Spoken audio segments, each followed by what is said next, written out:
مولانا الطاف حسین حالی ناقد و ادیب کے ساتھ مایہ ناز شاعر بھی ہیں۔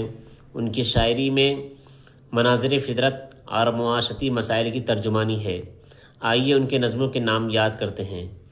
حب وطن، مناجات بیوہ، برکھا رت، مٹی کا دریا، نشاط امید، چبکی داد، تعصب و انصاف، خود ستائی، شکوہ ہند، قوم کی پاسداری، مسلمانوں کی تعلیم، قدرت کا نظارہ، عقل و نفس کی گفتگو ان کی مشہور نظمیں ہیں، لیکن ان میں مسدس حالی کافی مشہور ہے، جسے مد و جز اسلام بھی کہا جاتا ہے۔ اسے سر سید کے مشورے پر 1879 عیسوی میں لکھا گیا۔ اس میں اسلام کی عروج و زوال کی داستان ہے، اور الطاف حسین حالی کی منظوم تصانیف میں دیوان حالی، مجموعہ نظم حالی، جواہرات حالی، کلیات نظم حالی کافی مشہور ہیں، یاد کر لیں۔